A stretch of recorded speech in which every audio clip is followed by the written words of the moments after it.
as you mentioned, you are supporting many L2s, and Yep. I've seen a lot of traction on base, but also in other L2s. And what's complicated at the moment is bridging, right? Bridging between L1 and L2.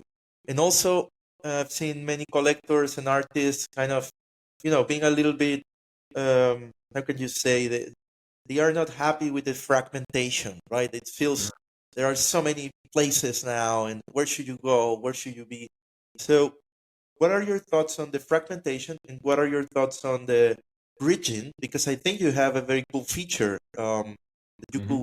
So basically, Highlight takes care of the bridge. If I'm Mhm. right, can you tell us a little bit about those two things? Yeah.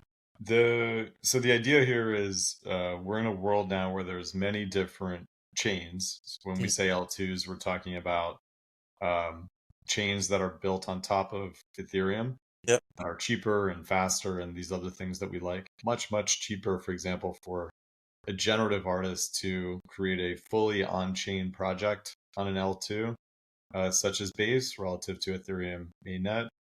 And to put it in perspective, just to pause for a moment on that point, we were chatting with Zancan in Paris, and he was telling us that for one of his prior projects, he spent uh, 8 ETH, I think, on Wow. getting the code for his project and putting it on Ethereum mainnet. And it was Wow. something like 50% of the proceeds of the project were just a cost to him of backing up the code on chain.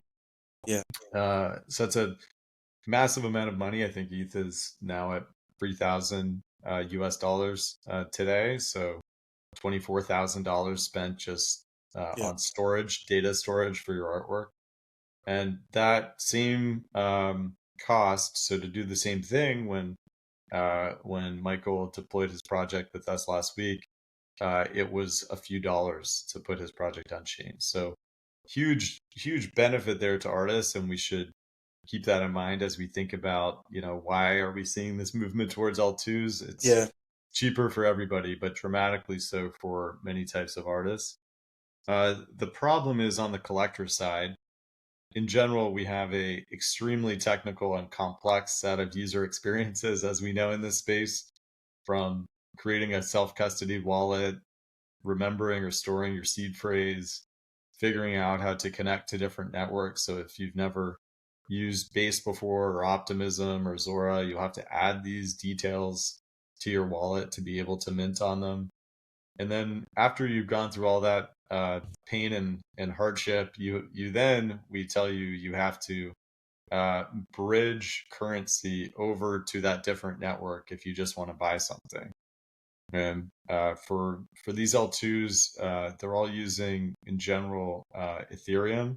So Ethereum that exists on Ethereum mainnet, you put it through a bridge, and then it pops out on the other side in a way on one of these L2s, and this creates a lot of friction. And we've seen Yeah. on previous projects that it's a huge deterrent for people to want to buy an artwork on an L2.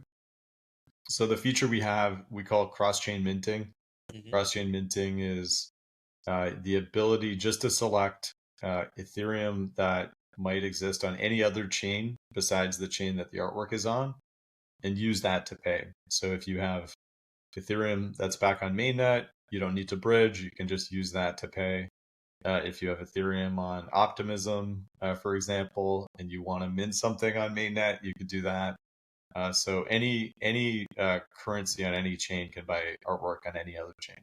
That's amazing. And how does it work technically? Are you doing the bridge at the moment, or are you doing something like Highlight pays for it in the right chain, and you just take the ETH on the other chain? How does it work, like, more Yeah, technically? it's the latter. It's wallets are funded with Yeah. the right currency on these different chains, and once we're able to accept payment on the other chain, we then mint the NFT for you.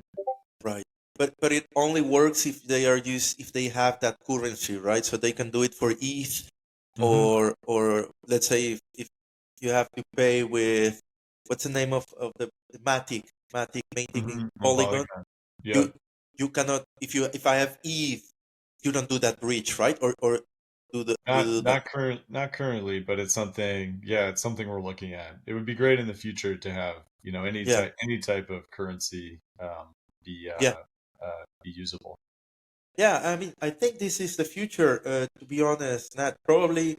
I mean, you innovated there in terms of providing the bridge, but I can see this happening in other places as well because this is just so much better for the collectors and even for the artists.